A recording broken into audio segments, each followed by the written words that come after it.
Bom dia. A gente vai começar esse quarto bate-papo sobre o Prêmio Nova SUS. E primeiro agradecer a participação de vocês. Falar que meu nome é Carolina, eu trabalho aqui no Ministério da Saúde e vou estar facilitando essa conversa hoje. E para isso a gente quer saber quem vocês são, né? Para a gente poder estar se comunicando. Então, se vocês que estão assistindo aí puderem entrar, colocar o nome, o estado, a instituição que está participando, para a gente é bem importante, porque assim a gente consegue ir acompanhando com quem que a gente está conseguindo conversar e pensar as outras estratégias que a gente tem, tanto de divulgação quanto de resolução de dúvidas, para a gente pensar se essas coisas estão realmente ajudando aí, além desse momento que a gente tem, né, de uma participação em tempo real, que a gente pode estar conversando sobre essas dúvidas. A ideia, com a nova notícia que a gente tem, né, de que a gente teve o estendimento do prazo das inscrições aí, então, vão agora até o dia 16 de novembro. Então, a ideia é que esse bate-papo ele continue acontecendo todas as quintas-feiras às 10 horas da manhã. Vocês podem conferir os bate-papos que já aconteceram lá na comunidade de práticas, ele fica gravado, assim como o bate-papo de hoje, que daqui um pouco mais, depois do encerramento, ele vai estar lá disponível também. Hoje a gente está aqui com duas pessoas que vão conversar um pouquinho com a gente sobre dois temas mais específicos. Um tema relacionado à questão da parte do financiamento, dos recursos, do dinheiro, né? E a questão da curadoria, que a gente já conversou um pouco no último bate-papo, mas que a gente vai reforçar um pouquinho mais hoje, conversar um pouquinho mais, porque é uma estratégia aí inovadora que a gente tem dentro do Prêmio Nova SUS. Então, eu queria que o pessoal pudesse se apresentar para a gente começar essa conversa, então. Bom, primeiramente, bom dia. Meu nome é Rodrigo, faço parte do núcleo de execução da OPAS, junto ao Ministério da Saúde. Estou aqui para auxiliar vocês aí nas questões, né, de tirar essas dúvidas aí mais para frente sobre a execução do projeto e algumas normas que a OPAS segue à risca. Bom dia também, meu nome é Luísa, já participei com vocês das outras vídeos, né, e a gente vai hoje conversar um pouquinho mais sobre curadoria. Trabalho aqui no Ministério da Saúde, no DEGES, e também construindo desde o inicinho o edital da Nova SUS, Gestão da Educação. Então tá, a gente vai começar também pensando num lembrete aí que a gente está vendo que é em relação aos termos que precisam ser anexados durante a inscrição do projeto, né? Então esse termo que fala da instituição, dessa combinação aí entre autores e instituições, desse processo de realização do projeto nas instituições. Então a gente lembra que esse termo é importante os autores conferirem se ele está correto. Porque a gente tem percebido aqui que está chegando alguns arquivos que não é o arquivo do termo, ou ele não está chegando assinado. Então, é importante aí os autores confirmarem se esse termo que está sendo anexado é o termo correto, certo? Porque ele é fundamental para a inscrição poder prosseguir. E aí, vamos já falando dessa questão de termo, de documento, né? Vamos começar pedindo para o Rodrigo falar um pouquinho para a gente do que ele considera, assim, ele que acompanha essa questão da prestação de contas, né, como ele já falou aqui, o que ele considera importante para os autores estarem bem antenados aí para pensar a inscrição desse projeto e esse processo posterior que vem, que é a questão da utilização do recurso financeiro. Certo. A OPAS, ela tem um instrutivo de cartas acordo e cursos seminários que lá detalha para vocês quais os documentos necessários para se firmar uma carta acordo, um apoio financeiro entre o beneficiário, o Ministério da Saúde e a OPAS. Dentre esses documentos que vocês podem ver lá, é CNPJ, né, além do projeto, tem alguns anexos, tudo. Os mais importantes são o relatório de auditoria, emitida não mais que 2 anos e sem ressalvas. Talvez esse seja o documento que mais faz que as cartas de acordo não sejam aprovadas. Esse relatório ele pode conter algumas ressalvas, sim, né? A opinião dos seus auditores pode conter algumas ressalvas. Dependendo da ressalva, pode ser que passe pela OPAS. Fora isso, tem uma série de certidões negativas que devem ser entregues também. Que mais? O currículo do coordenador técnico tem que ser entregue também. Uma parte importante, que não podemos esquecer, é que o coordenador técnico não pode ser o mesmo que o responsável legal da instituição. Às vezes eles mandam isso para a gente também, uma besteirazinha que faz o projeto voltar e não ser aprovado. Às vezes ele coloca o responsável legal da instituição como o próprio coordenador técnico. Também não pode ocorrer isso aí. Bom, certidões negativas, regimento interno tem que vir, o regimento interno, ata de nomeação do responsável, ata de nomeação só do responsável legal da instituição, do coordenador técnico não precisa. E por acaso, né, se porventura ele vier tiver alguma reunião, alguma coisa assim, se deixar alguém que possa assinar por ele na sua ausência, tem que vir essa como é que se diz? O documento legal que dizendo que na ausência dele vai poder assinar, senão a OPA também faz a devolução por causa disso. Temos estatuto social, que é necessário também que seja entregue. Certidões negativas, eu já disse, no mais são isso. Agora eu queria deixar bem claro aqui para vocês as despesas que a OPAS não autoriza. Não sei se eu já posso entrar nesse mérito. Então, eu acho que pode. Agora, talvez o pessoal deve estar se perguntando, né? Se a gente não está pedindo esses documentos para serem entregues agora no momento da inscrição, né? O pessoal lá no edital assim, não precisa mandar isso agora. Por que eles estão falando disso no bate-papo? Então, eu acho que talvez essa seja uma questão importante, né? Por que a gente está falando disso aqui? E nesse momento, para fazer a escolha das instituições que vão estar trabalhando, né, nesse projeto coletivamente, nesse projeto colaborativo, né, é importante ter essa atenção para verificar se a instituição que vocês estão colocando como uma instituição que vai receber os recursos financeiros, ela é uma instituição que tem essa documentação. Então, esse é um momento importante, desculpa, esse é um momento importante para a gente poder pensar essa questão da documentação. Então, não vai precisar ter a documentação agora, mas precisa saber se a instituição tem condições de oferecer essa documentação. Então, é por isso que a gente está conversando sobre isso e para os autores poderem ficar atentos, certo?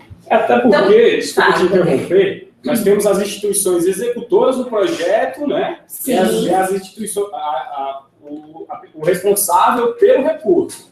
Então, aí a gente tem que saber separar aí. Quem vai executar o projeto tem que atender todas essas documentações que eu falei, todas essas orientações.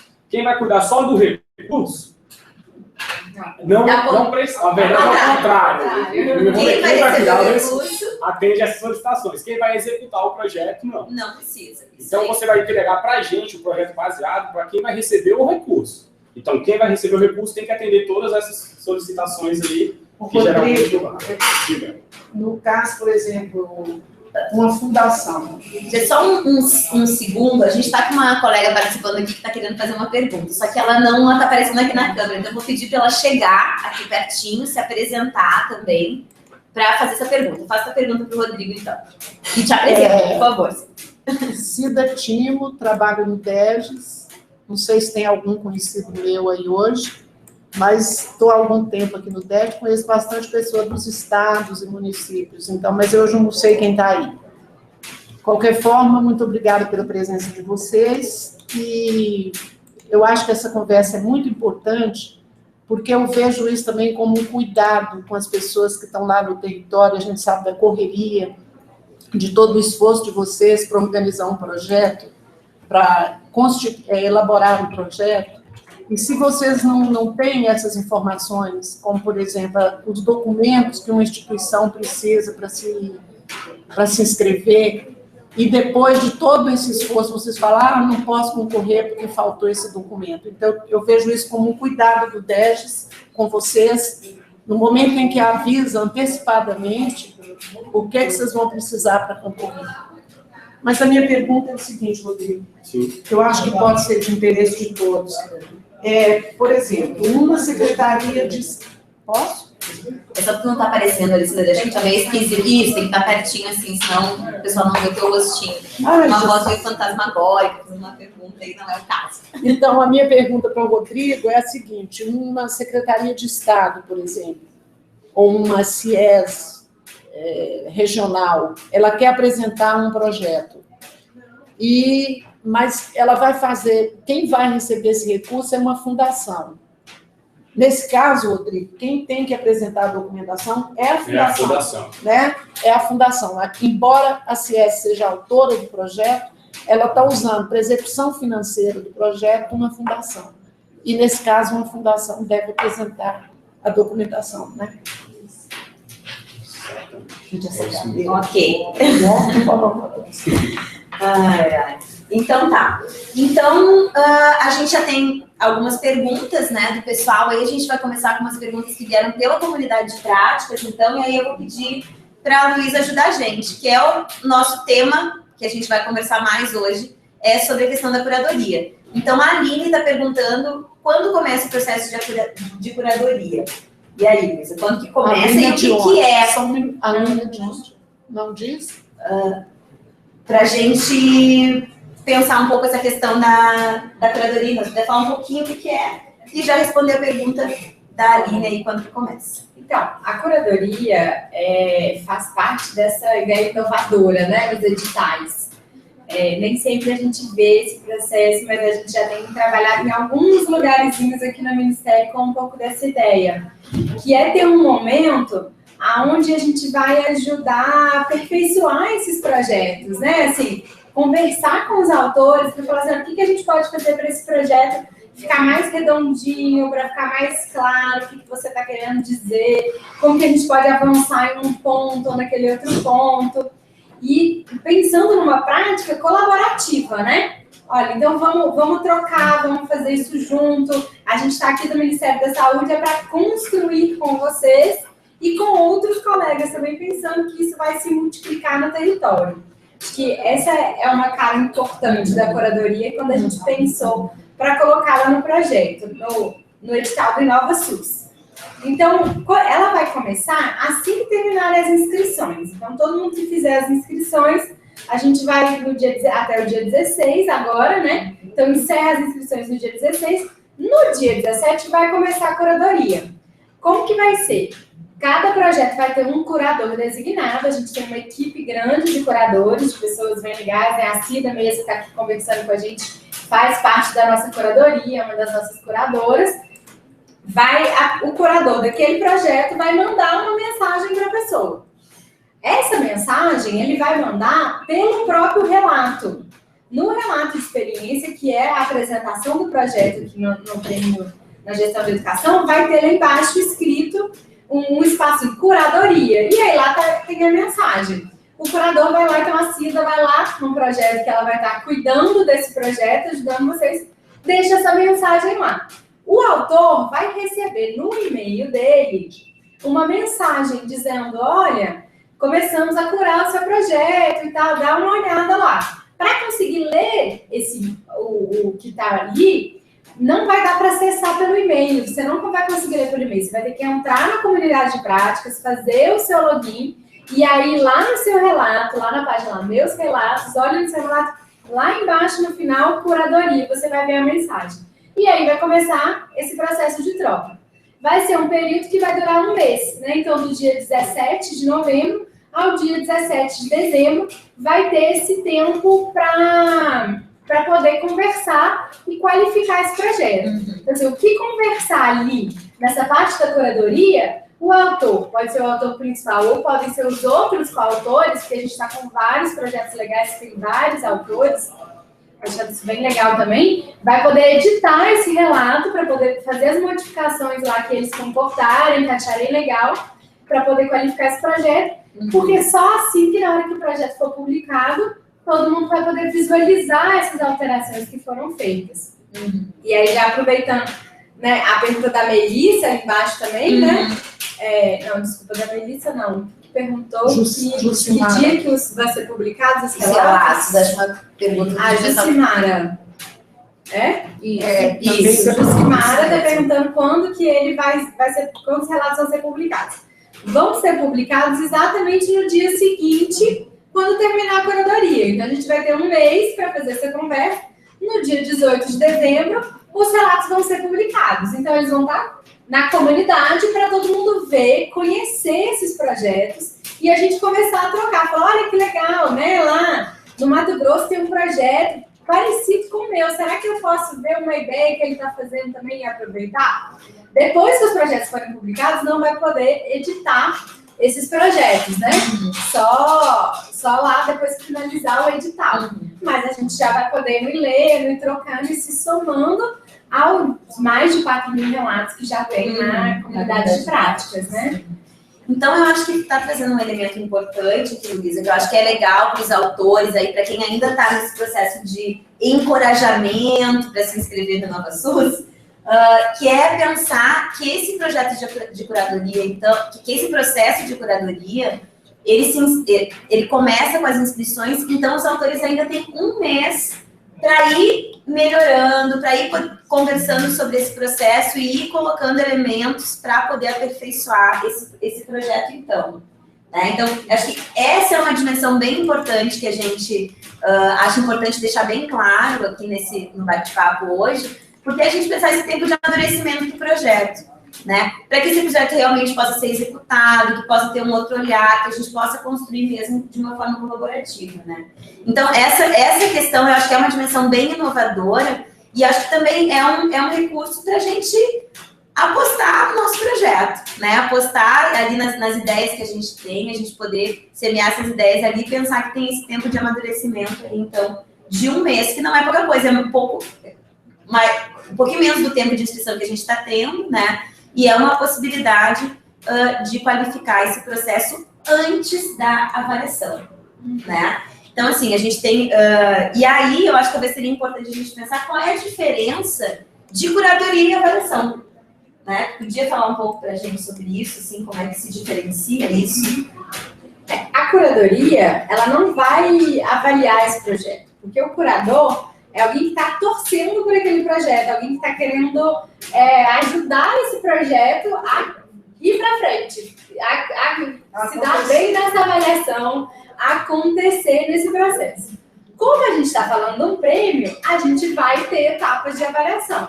Então, a curadoria vai usar lá aqueles critérios da avaliação que estão no edital para poder ajudar o autor, do tipo, olha, vai ser um critério de avaliação participação do usuário. E quando eu estou lendo seu projeto, eu não consegui enxergar como é que o usuário participa. Vamos colocar isso aqui, vamos escrever para poder depois você ir melhor na avaliação. Aí, quando a gente entrar na avaliação, a gente vai ter duas fases de avaliação. A primeira fase vai ser uma avaliação entre pares. Então, quem for autor de um projeto vai ter que avaliar outros 5 projetos e vamos fazer uma rede nesse processo de avaliação, considerando as regiões do país, né? Cada um vai avaliar de regiões diferentes. Então, a gente, né, quem está aqui no Centro-Oeste, em Brasília, se postou um projeto aqui, não vai avaliar um projeto do Mato Grosso, vai avaliar um projeto lá do Norte, do Nordeste, do Sul, um de cada região, para dizer, que legal e tal. Olhando para aqueles critérios e vai dando aqueles termos lá, ele contempla o usuário, ele contempla as necessidades de saúde, ele tem um caráter inovador, para a gente ir somando esses termos. Nesse momento, entre os pares, que a gente vai ter essa avaliação. A curadoria é para avançar nesse projeto. Depois dessa fase de avaliação entre pares, a gente passa para uma outra avaliação, que é uma avaliação da comissão julgadora, que vai usar os mesmos critérios para poder fazer essa avaliação. Né? Como a parte da avaliação é bem essa carinha de ser um prêmio, né? A parte da curadoria é bem a ideia de que vamos construir juntos. Então, é importante a gente pensar nesses dois movimentos, então, né? E a avaliação, então, contempla também a participação dos autores, né? Então, eu acho que esse elemento também é uma questão para a gente ficar atento, né? De que a possibilidade, o autor, ele também vai participar como avaliador, né? Então, também vai ter essa experiência. Então, é uma aposta muito grande do prêmio, né? E aí, acho que é importante a gente falar também relacionado ao edital da gestão da educação, né? A gente tem 2 editais, eu acho que depois a gente pode ver um pouco melhor isso. Também divulgar alguns contatos do edital da gestão do trabalho, né? Mas esse movimento de avaliação, então, que a gente está pensando, da avaliação entre pares para o edital da gestão da educação, ele tem também essa lógica colaborativa, né? Da gente também poder fazer esse processo de participar da avaliação, de sentir um pouco na pele também como é que é isso, de se relacionar com os critérios, e a gente poder ir crescendo e se desenvolvendo junto aí, tanto quanto autor como avaliador dos projetos que estão participando do prêmio, né? A parte relacionada à documentação vem depois de tudo isso, né? Então, assim, esses documentos que a gente conversou com o Rodrigo aqui da OPAS e tudo mais, ele é um processo posterior. Então, depois da avaliação que isso vai acontecer, né? Então, é na parte que a gente já vai ter os resultados do projeto e aí, então, sim, nós vamos solicitar, né? Tem os prazos no edital, o envio desses documentos. Os resultados do prêmio, você falou quando a gente tiver os resultados do projeto. Do projeto, então, resultados das avaliações dos projetos, né? Do prêmio, tá certo, é isso aí. Então, para a gente não confundir. E aí, eu acho que vocês vão poder dar uma ajuda em relação a isso, né, Rodrigo? Lembrando que não adianta você seguir, atingir todas as suas metas lá para poder alcançar o prêmio e tudo, se você não se ligar nisso aqui. Porque quando chegar lá na frente e você não tiver o seu beneficiário que atinja isso tudo, é tudo por água abaixo, né? Hoje você conseguiu, atingiu tudo bonitinho, chegou lá, tá faltando, o seu beneficiário não atingiu o que a OPAS necessita, vai ficar bem complicado para a gente poder fazer que aprove lá a solicitação. Então, eu acho que a gente tem que caminhar os dois juntos, né? Você ir observando, você fazendo a parte do projeto lá, do prêmio e tudo, e observar, sim, os critérios que a OPAS solicita para poder não ficar nada para trás aí. E, lógico, após isso tudo, ali a gente pode ter um bate-papo mais voltado para essa parte e a gente sanar todas as dúvidas relacionadas à documentação, né? Então, foco na instituição aí que vai receber o recurso financeiro, verificar se ela tem todos os documentos necessários para realizar cada coisa, certo? Ainda pensando um pouco na questão da curadoria, a gente tem um momento, a curadoria, como a Luísa falou, começa depois do encerramento das inscrições, né? Mas nesse momento a gente está tendo um trabalho da coordenação de curadoria em relação a esses projetos, né, Luísa? Podia contar para a gente um pouco como que está sendo esse trabalho e que coisas que esse trabalho assim, traz de dicas para os autores dos projetos?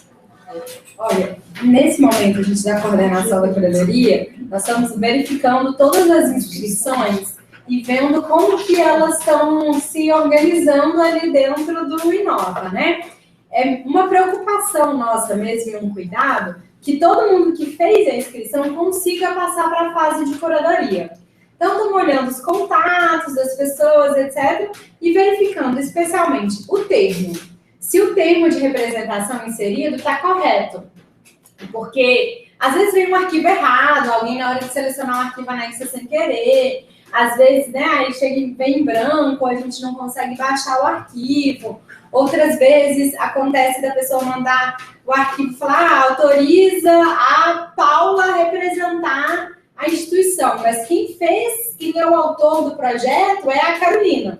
Uhum. E aí a gente tem um termo que não diz a Carolina e diz a Paula, né? Provavelmente foi uma troca. A Carolina e a Paula querem representar projetos e aí na hora de fazer escanear o documento não tá. Então, o que a gente está fazendo? A gente está conferindo esses documentos, indo lá na parte da curadoria do projeto, do relato, e fazendo um comentáriozinho lá embaixo. As pessoas devem estar recebendo e-mails, mas se não estiver recebendo e-mails, vale a pena conferir no seu relato se recebeu algum comentário. Vai dizer, gente, olha, não esquece, né?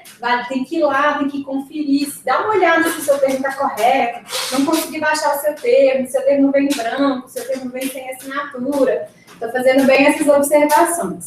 Outro ponto que eu estou observando também é que tem várias pessoas colocando a instituição executora como a Secretaria Municipal de Saúde e a instituição gestora do recurso, quem vai receber o dinheiro da OPAS, como a Secretaria Municipal de Saúde. O que eu estou alertando para essas pessoas?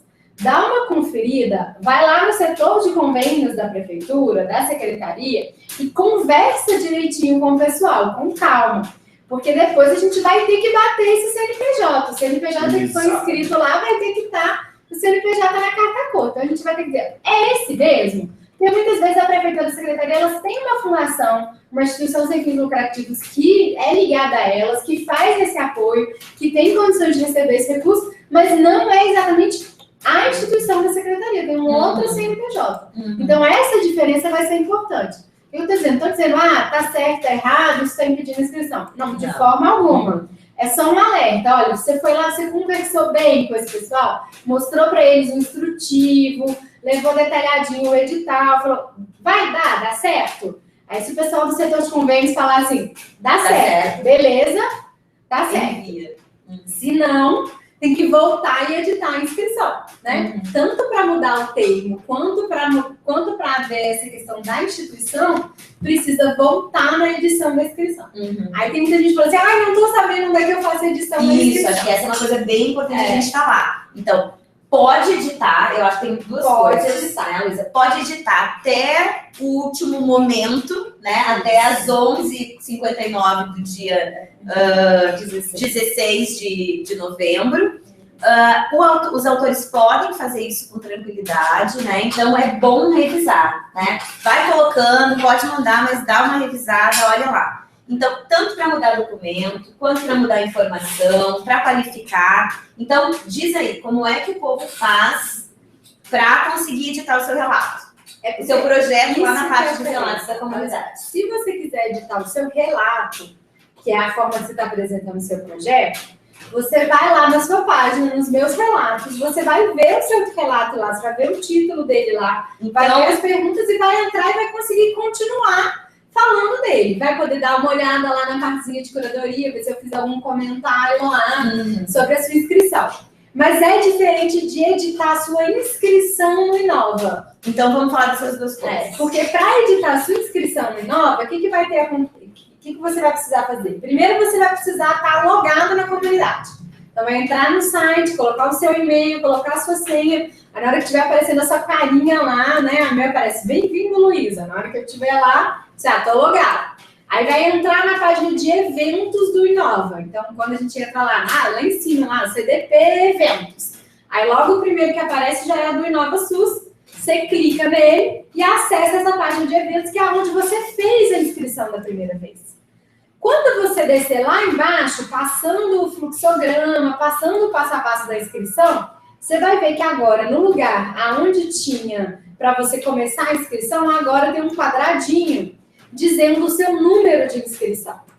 Logo embaixo desse número de inscrição tem um botãozinho amarelinho, assim, ó, editar a sua inscrição. É lá. É só clicar e aí pode modificar todos os dados, né, para poder... No caso, por exemplo, dessa situação que você falou antes, de estar o nome, né, a Paula tá no documento, a Carolina está como autora, então ali dá para fazer essas modificações, essas trocas, para poder acertar isso. Beleza. Né? É bem tranquilo, não tem muito mistério. Só que é diferente, às vezes o pessoal vai lá, entra nos meus relatos, vê o seu relato, consegue colocar mais coisas nas perguntas, mas não vai conseguir editar a inscrição por ali. Mas é que pode continuar trabalhando no relato ao longo do tempo. Isso. E para editar daí, a parte do projeto, né? Que é isso, acrescentar coisas, mudar o documento e tal. Aí vai entrar e vai fazer o outro caminho. Vai entrar, logar na página também da CBP, tem que logar de clicar no qualquer seu maneira, nomezinho, acessar lá assim, meus relatos. Aí vai ficar do lado direito da página, né? Que daí não vai para a parte do Nova SUS, vai ser isso. Porque daí ele já vai estar colocado lá, né? Já vai estar colocado no seu individual, né? Então, assim, todo mundo pode editar, tanto quem são os autores principais quanto quem são os coautores, vão entrar lá, podem fazer essa edição, acrescentar mais coisas, não esquecer de acrescentar a foto, né? Que represente aquele projeto que está apresentando. E a outra coisa que eu tenho chamado a atenção também durante esse processo da coordenação da curadoria para o pessoal é para solicitar a publicação do relato. Porque na hora que você achar que ele está finalizado, você pode ir lá e solicitar a publicação. Ou você pode já ter solicitado a publicação e querer mudar ele mais um pouquinho, e aí depois você muda e vai lá e solicita de novo essa publicação. Porque isso vai permitir que a gente consiga organizar o processo da curadoria para frente. Então, esse é um item muito importante de até o dia 16, 11h59, entrar lá e conferir se você solicitou a publicação do seu relato. Né? Ok. A gente tem uma pergunta, então, aqui do Luciano, né? Vamos ver, ó. Ele está falando sobre os 2 editais. Então, ele diz, lendo os 2 editais do Nova SUS, o edital referente à gestão do trabalho, cita que não podemos colocar os nomes das secretarias. Porém, não encontrei isso no edital da gestão da educação. Gostaria de saber, se caso venha escrever algo na modalidade de gestão da educação, eu terei que ocultar o nome da secretaria? Olha, Luciano, a gente, na verdade, a gente quer saber de onde estão esses projetos, né? Então, assim, não precisa ocultar nada. A gente quer saber tudo desses projetos, né? Então, pode colocar lá, assim, o nome da secretaria, né? A gente, no final, pode passar o e-mail aqui também do pessoal da gestão do trabalho, se você tem alguma... Hoje, a gente, nos outros vídeos de bate-papo, vocês podem acessar, eles resolvem uma série de dúvidas nas conversas com a gente. Hoje, eles não puderam estar aqui, mas eles têm um e-mail de contato. Então, acho que eu já vou passar, né, o e-mail. Se você tiver alguma questão e mais alguém tiver alguma questão em relação ao edital de gestão do trabalho, eles pediram para avisar que eles estão super disponíveis lá para vocês entrarem em conexão. Então, é prêmionovassus@saude.gov.br. Vocês podem estar tirando dúvidas mais especificamente relacionadas à gestão do trabalho, certo? Mas aqui no da gestão da educação, não é preciso ocultar o nome da secretaria, não. Você pode colocar. A única observação que a gente faz em relação à questão das instituições é isso que a gente estava conversando aqui, né? Que é em relação aos critérios para a instituição que vai receber o recurso financeiro por meio da carta acordo, né? Se ela tem toda essa documentação necessária para enviar, certo? Então, pode colocar o nome da secretaria, sim, não tem problema, tá? Vamos ver se a gente tem mais algum recadinho, se você acha que tem mais alguma coisa importante que a gente precisava falar e que você foi pensando. Bom, eu queria complementar a fala da Luísa, que ela entrou num método bem bacana, que é a questão do CNPJ, e isso é muito importante, porque a partir do momento que vocês escolheram lá o beneficiário do CNPJ que vai para a obras, para a aprovação da sua carta acordo, ele tem que ser, porque lá vai conter direitinho o CEP, todas as informações, né, o bairro, tudo, onde será enviado o contrato para assinatura. Então, se tiver algum erro nesse CNPJ, que geralmente o CNPJ ele está vencido, ou tem alguma coisa, mudou o endereço, tudo, e a instituição, a OPAS encaminhar para a instituição o documento para assinatura, né, para começar a receber a primeira parcela, que depende do ato da assinatura para receber a primeira parcela, e vocês não receberem, o prazo está correndo. Então, isso já aconteceu de a instituição beneficiária receber o documento para assinar depois de 3, 4 meses e não receber o recurso ainda. Então, isso impede bastante a execução das atividades lá e aí a OPAS não vai poder fazer nada, porque realmente o CNPJ disponibilizado foi encaminhado erroneamente. Então, isso aí é uma questão que eu queria alertar vocês, que precisa conferir direitinho o CNPJ para que vocês recebam o contrato para assinatura e devolva o mais rápido possível para a OPAS para que vocês recebam a primeira parcela e toquem as atividades aí para frente. Então, isso é bem importante também. Beleza. Então, tá. Eu vou ler aqui um recadinho que a gente recebeu, e aí eu vou pedir que quem tem ainda alguma questão, como a nossa proposta é fazer um bate-papo aí de 1 hora, possa fazer agora para a gente poder incorporar aqui e aí partir para os encerramentos, tá bom? Então, a gente recebeu um comentário, na verdade, da Gigeles, que é lá de Olinda do Norte, no Amazonas, e ela está dizendo que o percurso formativo de relato reflexivo da gestão em educação permanente, no monitoramento e avaliação, contribuiu no processo de trabalho das equipes de saúde do município. Eu acho que aí a gente está tendo uma dica, né, talvez da colega que está colocando para a gente aí da onde a gente pode começar a pensar algumas ideias sobre o projeto e compartilhando um pouco da experiência dela. Então, isso também é possível a gente fazer aqui no bate-papo, se vocês tiverem alguma experiência para contar já aí relativa à inscrição dos projetos, as ideias que vocês estão tendo, a gente também pode estar compartilhando aqui, certo? Então, vamos ver as nossas últimas questões para a gente encerrar. Enquanto isso, a gente tem algumas dicas, né, que a gente levantou aqui em relação a essas coisas que a gente vem acompanhando, que a gente acha que é importante.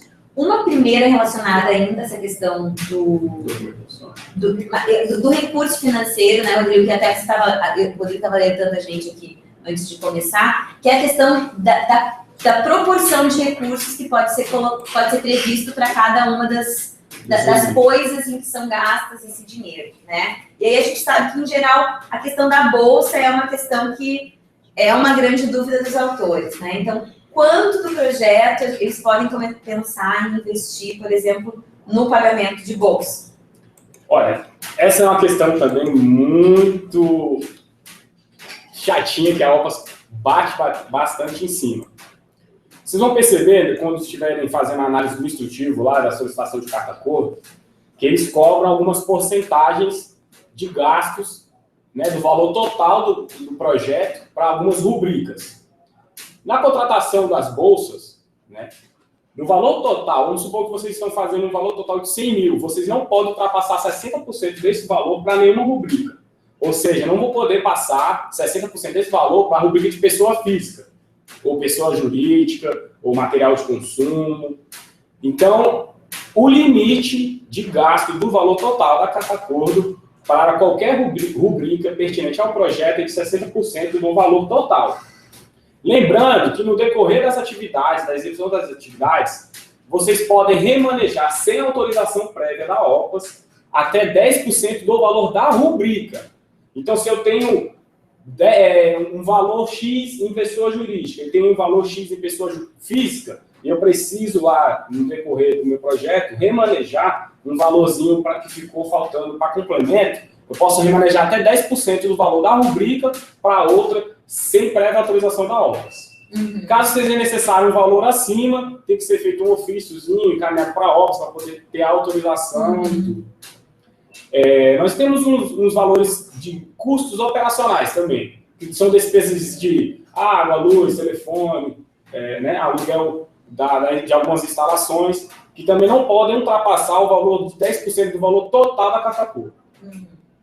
Temos aqui um valor também de 20%, porque assim, a OPAS ela não prevê aquisição de material permanente. Mas, para as cartas de acordo, ela prevê que você gaste até 20% do valor total da carta de acordo, se necessário para a compra de alguns materiais permanentes. Então, ela prevê essa rubricazinha, ela dá tem essa flexibilidade para que você faça essa colher de chá. Então, no mais é isso. Eu acho que no próximo momento, seria bacana a gente, quando tiver mais para frente, ter só um bate-papo para falar de tudo direitinho, sobre isso. Porque realmente são vários pontos, né, que deixam, às vezes, passa despercebido e que eu acho que vale a pena a gente bater em cima para poder dar tudo certinho e não ter nenhum problema futuramente. É isso aí. Então, aí todo mundo, olha aí, Rodrigo reforçando aí o apoio para os projetos. À medida que forem sendo, né, avaliados, a gente também vai intensificando esse cuidado para pensar na questão dos recursos. E aí eu achei legal ver nessa tua fala, né, Rodrigo, que às vezes a gente acha que pode ser muito fechadinho, mas tem brechas para fazer muita coisa com esse recurso. Bastante coisa, né? bastante É só uma questão mesmo da gente poder se organizar, pensar, né? E aí, em relação a cada um vai ficar sabendo quanto vai receber, aí no valor da premiação, e aí vai poder pensar, então, como usar esse recurso aí nos seus processos de educação permanente, integração e ensino e serviço. Vamos ver uma outra dica que a gente tem aqui, então, que a gente lembrou também, também em relação à inscrição, né, Luísa, que é a questão, aí, pensando no cronograma, né? A gente tem uma dica aí em relação à questão que tem uma galera que está botando tabela lá nos elementos, né, para colocar o cronograma, que às vezes é uma situação que no cotidiano a gente faz muito, né, uma tabela para pensar cronograma, mas lá no sistema a gente está com uma questão em relação a isso. Podia dar uma dica para o pessoal aí? Uma das perguntas do relato que a gente tem, né, para apresentar o projeto são os cronogramas das suas ações. Né? E aí o pessoal, a gente gosta, é fácil, né, você coloca uma tabelinha, o que vai acontecer, até que dia ou qual que é o período que isso vai durar. Né, dura 2 meses, ou dura do dia 15 ao dia 20, ou é no dia 17 de dezembro, né? Qualquer coisa assim, mas essa tabela não vai conseguir inserir no relato, porque o sistema não aceita uma tabelinha. Quando você coloca, às vezes até parece para você que ficou ok, mas na hora que sair no relato, ela vai sair desconfigurada. Então, a dica é transformar isso em texto. Né? Então, coloca um tracinho, o nome da ação, uma tracinha, a data, o período desse que está planejando, porque vai facilitar muito a visualização desse relato. Na hora que quem estiver lendo, vai conseguir identificar separadamente quando que vai acontecer com a ação, qual que é a sequência dessas ações. É importante pensar também que a gente está vendo muito projeto de coisas que já acontecem, né? Tem gente, o pessoal do telesaúde, colocando projeto que já trabalha com telesaúde, colocando projeto que já está trabalhando com PEMAC para ajudar a melhorar o processo de trabalho das equipes. Assim. São projetos bem legais que já estão acontecendo e que vão se fortalecer com o prêmio, né? Mas às vezes o pessoal está colocando um cronograma das ações que já aconteceram. É legal dizer o que já aconteceu, porque ajuda a gente a saber o que vem pela frente. Mas o cronograma que a gente precisa ver é o que vai acontecer a partir do vencimento do prêmio. Então tem que olhar lá no edital, tem o cronograma. Então assim, quando que vai sair o resultado final desse prêmio? Depois disso eu tenho 10 dias aí para apresentar essa carta cor. Então, eu só vou começar a receber esse recurso no outro mês. Então, esse cronograma pode pensar a partir disso. Que é lá do mês de abril, mais ou menos, do ano que vem, né? Então, A gente de 2016. Pode alterar esse cronograma, se não é um cronograma fixo, ele tem uma flexibilidade. Mas é importante para a gente ter uma ideia do tempo que esse projeto vai durar. Até porque, na carta acordo, a gente pode ter um projeto que dure no máximo 18 meses. Então, é legal já prever em 1 ano e meio o que eu dou conta de fazer aqui, né?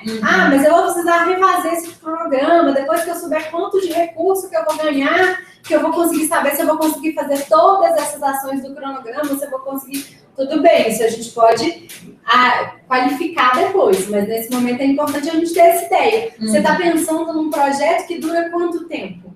A partir lá de abril de 2016, ele vai durar 1 ano? 6 meses? 1 ano e meio? Qual que é esse tempo desse projeto? Sendo que os recursos, né, vai ali 18 meses, né, que as pessoas têm para organizar, para receber esse recurso, né? Então, o edital também tem isso, tem uma possibilidade de prorrogar ainda por mais uns 4 meses, né? Mas o pessoal tem aí 18 meses, né, para desenvolver, podendo estender por mais 4. Então, pensar mais ou menos isso. Então, de abril do ano que vem, mais uns 18 meses em relação a isso. Seria por aí a organização desse cronograma, né? Então, tá certo. A gente tem uma pergunta, então, para a gente encerrar, que é da Paloma, que está perguntando para a gente se o projeto que ela vai enviar, ele tem que estar pronto quando realiza a inscrição. Se o projeto tem que estar pronto quando realiza a inscrição, né? Você quer comentar um pouquinho disso? Eu acho que talvez a gente tenha criado talvez alguma dúvida aqui em relação a essa questão da curadoria, da possibilidade de ir aperfeiçoando esse projeto, né? Mas uma coisa é ter ele pronto, outra coisa, né? E aperfeiçoar é uma outra coisa. Eu acho que a gente podia falar um pouco disso, né? Então, assim, eu acho que isso é importante. A gente faz a inscrição e começa a fazer o relato, que é essa apresentação do projeto. Quando for colocar no relato, o que é um dos critérios do edital? É ter respondido a todas as perguntas. Então, na hora que você vai ver que na hora que você responder a todas as perguntas, elas vão te direcionando a construir um projeto que tem início, meio e fim, né? O que a gente está dizendo aqui é que às vezes o pessoal, eu já recebi às vezes até de outras pessoas fora, assim, não, ainda bem que expandiu o prazo, porque eu estou trabalhando muito duro nesse projeto e só depois que eu vou colocar. Eu falei, olha, coloca já de uma vez, faz a sua inscrição, vai trabalhando muito duro nesse projeto, com ele lá estruturadinho no relato, seguindo aquelas perguntas, porque isso vai te facilitar. E pensa que ele precisa dar a sua ideia, ele precisa dizer onde vai acontecer, ele precisa dizer o que vai acontecer e como vai acontecer, mas que depois a gente ainda vai ter um mês aí para você trocar ideias com outras pessoas que podem trazer coisas novas e aí você vai melhorar esse projeto, né? Então, é importante esse processo, né? Tem uma coisa que é sua, que está pensando na ideia do projeto, e a gente está vendo que não é nem individual, né? São projetos coletivos. Então, é o projeto da equipe, o projeto do município. Ou entre instituições, o projeto de várias instituições diferentes, né? Um projeto de um curso, um projeto de diferentes cursos que vão se juntar para fazer esse projeto, para levar os alunos para o SUS, por exemplo. Então é um projeto coletivo, que as pessoas coletivamente têm uma ideia, e que depois vai vir uma pessoa de fora e fala assim, olha, bacana vocês pensaram, mas vocês já pensaram em dar um passo a mais nisso aqui? Ou então vamos reescrever aqui, porque eu não entendi muito bem a sua ideia. Então vamos melhorar agora eu consegui entender a sua ideia, né? Então é esse o processo da curadoria, mas ele é um projeto redondinho. Na hora que você responde todas as perguntas, você vai ver que tem um projeto com início, meio e fim. Então é isso, o projeto tem que estar pronto, as perguntas têm que estar respondidas, mas a gente tem ainda um período de aperfeiçoamento. Então, tem que estar pronto sim, viu, Paloma? Mas com possibilidade de aperfeiçoar, possibilidade dele ir melhorando, ele ir se qualificando, ele ir aí, atendendo os critérios e dialogando, a partir desse diálogo, dessa colaboração com outras pessoas. Essa é a nossa última pergunta. A gente, para encerrar, então, vai lembrar de algumas coisinhas que são importantes. Então, eu queria lembrar que a gente segue com os canais de comunicação, além do bate-papo, que é a comunidade de práticas, né? Especialmente a comunidade de práticas, que lá na comunidade de práticas, a Luísa falou aqui também, na questão da inscrição, né? A gente tem o tutorial que ajuda, a gente tem um fluxo que ajuda o autor a se localizar para ver se ele está cumprindo todas as etapas. Então, assim, é um recurso, é um material que vocês podem utilizar. A gente tem as perguntas frequentes, que à medida que a gente vai recebendo, a gente também vai melhorando aquele documento lá, no sentido de vocês poderem ter um acesso rápido, né, às dúvidas de vocês. Então, a gente pede que vocês acessem, se comuniquem, perguntem, que a gente segue nessa comunicação, né. Semana que vem a gente vai ter o bate-papo de novo, nesse mesmo horário, então é só entrar na comunidade de práticas, o link vai estar ali. Fiquem à vontade para participar, para divulgar, para chamar as pessoas para a gente conversar. E vou pedir, então, para a gente fazer um encerramento, né? Um tchau para o pessoal. E quer começar, Luísa? Então. Bom, eu queria agradecer, é muito bacana a gente participar e trocando aqui, né? Sempre surgem coisas novas, um vai tendo complementar na fala do outro. Eu vou repetir o que eu tenho sempre falado, assim, não deixem a inscrição para o último momento, porque a gente está ajudando vocês a avançar nesse processo. Então, já começa a fazer de uma vez. Ajudem a gente a divulgar, né? Ainda dá tempo de colocar mais novos projetos ali. Então, né, eu sei que todo mundo se conhece aí, de outras instituições, de outros municípios. Fala, fulano, sabe aquela sua ideia? Sabe aquele seu TCC? Sabe aquela roda de conversa que está fazendo lá no centro de saúde? Vamos transformar isso em projeto e colocar lá. Acho que é bem importante a gente, desde a inscrição, já ter essa ideia do colaborativo, né? Que é muito forte no edital. E eu acho que vai ser bem bacana esse processo, depois de acompanhar esses projetos. Bom, eu desejo primeiramente sorte para todos vocês. E quando chegar no momento, né, de adequações do projeto para preenchimento dos formulários para envio a OPAS, leiam o instrutivo de carta-cor, procurem o beneficiário que se enquadre ali dentro de todos os requisitos da OPAS. Mais para frente nós teremos essa conversa, vai ser bem bacana, eu acho que a gente vai poder esclarecer muita coisa. E fiquem atentos à questão das porcentagens dos recursos. Eu acho que isso passa despercebido, você tá, como são bastantes formulários a serem preenchidos, às vezes acaba que você passa e esquece a porcentagem e que, se barrar, você vai ter que alterar diversas planilhas que são solicitadas esse preenchimento para poder readequar e encaminhar para obras. Então, primeiramente, sorte. Após isso tudo, teremos nossa conversazinha aí. Então, é isso. Então, eu vou pedir para a Cida, que está escondidinha ali, para chegar aqui e dar um tchau, então. Então, pessoal, foi muito bom ouvir aqui as conversas sobre o Inova. E a gente está à disposição de vocês. De modo muito especial, eu quero falar para 6 estados, que é Mato Grosso, Acre, Santa Catarina, Goiás, Sergipe e Pernambuco. Por que esses estados?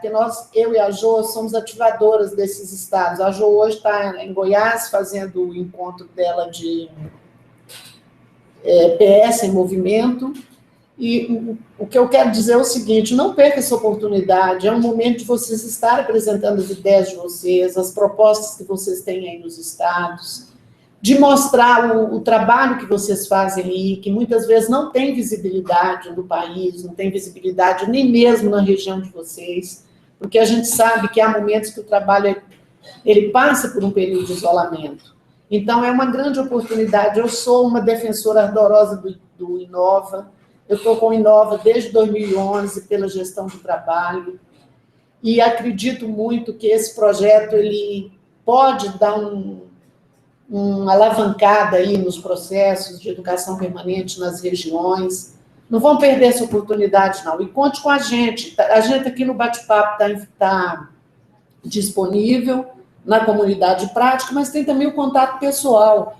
Se vocês precisarem de alguma orientação fora desses momentos, pode procurar por qualquer um de nós, que a gente está aqui para isso, ok? Grande abraço para todos, boa sorte, fiquem atentos aos detalhes, para ninguém se frustrar depois, tá bom? Beijo grande, tchau. Então, pessoal, é isso aí. A gente vai encerrando por hoje. A gente vai começar hoje a contagem regressiva. Faltam 11 dias. A Suzana vai começar a avisar a gente aí na comunidade Práticas, a nossa personagem que dialoga aí sobre o Prêmio Nova SUS, que veio da comunidade Práticas para nos ajudar. Então, ela vai começar a contagem regressiva. A gente vai começar, então, hoje.